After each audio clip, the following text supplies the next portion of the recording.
Hi hello everyone, అందరికీ నమస్కారం. Welcome to Usha's మనవి. నేను మీ ఉషా అంకాల్. మనకు సమ్మర్లో ఎక్కువగా లభించే ఫ్రూట్ ఏంటండి? Watermelon. దీంట్లో 90% వరకు కూడా వాటరే ఉంటుంది. అందువల్ల వేసవిలో దీన్ని తింటే డీహైడ్రేషన్, వడదెబ్బకు గురి కాకుండా, అలాగే వేడి వల్ల తలనొప్పి వస్తూ ఉంటుంది కదా, అలాంటి తలనొప్పి నుండి, జీర్ణ సమస్యల నుండి కూడా ఇది మనల్ని రక్షిస్తుంది. దీని గురించి ఎందుకు చెప్తున్నాను అని అనుకుంటున్నారు కదా. మనం ఈరోజు ఈ పుచ్చకాయతోనే వంటకం తయారు చేసుకోబోతున్నామండి. పుచ్చకాయలోని ఎర్రటి భాగాన్ని తిని మిగిలింది పడేస్తూ ఉంటారు. కొందరైతే ఆ మిగిలిన భాగంతో టూటీ ఫ్రూటీ లాంటివి చేస్తూ ఉంటారు.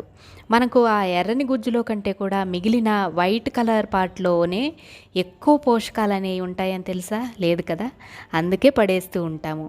ఈ పాటుతో మనం ఈరోజు పచ్చడి ముక్కలు, అదేనండి ముక్కలు పచ్చడి అని అంటూ ఉంటారు కదా కొంతమంది, దాన్ని తయారు చేసుకుంటూ దీనిలో ఉండే పోషక వివరాలు అనేవి తెలుసుకుందాము. Let's go. దీనికోసం మనం పైనుండే గ్రీన్ కలర్ లేయర్ని తీసేసుకొని ఈ విధంగా ఈ ముక్కల్ని శుభ్రంగా క్లీన్ చేసేసుకున్న తర్వాత ఈ విధంగా సన్నగా కట్ చేసుకొని పెట్టుకోవాలి. అలాగే మన కారానికి సరిపడా పచ్చిమిర్చిని కూడా ఈ విధంగా 2 ముక్కలుగా కట్ చేసుకొని ఉంచుకొని ఒక కళాయిలో కొద్దిగా ఆయిల్ వేసుకొని వేడి చేసుకోవాలి.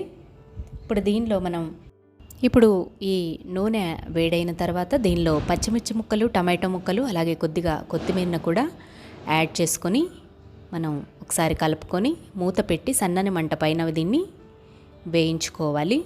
అలాగే దీనిలో కొద్దిగా వేగిన పల్లీలు కూడా వేసుకోవాలి.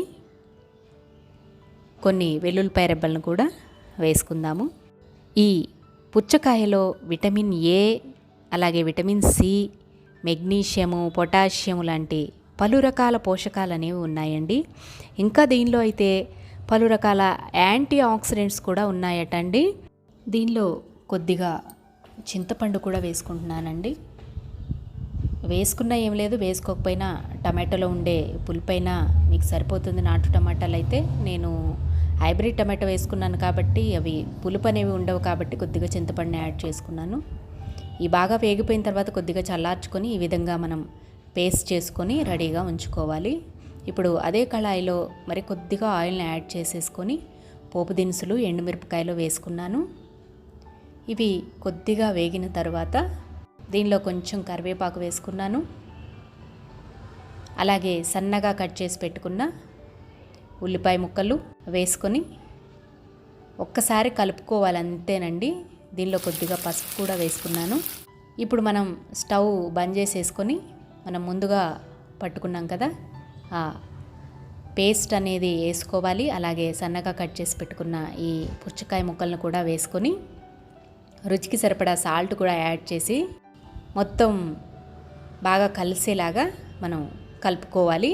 ఇప్పుడు మనకు కళాయికి ఉండే వేడి అనేది సరిపోతుందండి. అంతకుమించి మనం ఎక్కువగా వేయించుకున్నట్లయితే ముక్కలు మెత్తబడే ఛాన్సెస్ ఉన్నాయి. ఇప్పుడైతేనే చక్కగా మనకు దోసకాయ ముక్కల పచ్చడిలాగా చక్కగా కరకరలాడుతూ, సేమ్ దానికి దీనికి కొద్దిగా కూడా మీకు తేడా అనేది తెలియదండి, అంత టేస్టీగా ఉంటుంది. ఒకసారి తప్పకుండా ట్రై చేయండి. వీటిని విరివిగా వాడడం వలన డయాబెటీస్, హార్ట్ ప్రాబ్లమ్స్, క్యాన్సర్ వంటి వ్యాధుల్ని దూరం చేస్తాయటండి. అలాగే శరీరాన్ని ఎంతో ఉత్సాహంగా ఉంచుతాయి. ఇక విటమిన్ ఏ, సి వల్ల అయితే కంటి ఆరోగ్యం, జుట్టు ఆరోగ్యం కూడా మెరుగుపడుతుందంటండి. తప్పకుండా మీరు ఛానల్ని సబ్స్క్రైబ్ చేసుకోకపోయినా మీకు కనుక వీడియో నచ్చినట్లయితే మర్చిపోకుండా వీడియోని లైక్ చేసి షేర్ చేయడం మర్చిపోవద్దండి. ఇలాంటి ఎన్నో వీడియోలు మన ఛానల్లో ఉన్నాయి, తప్పకుండా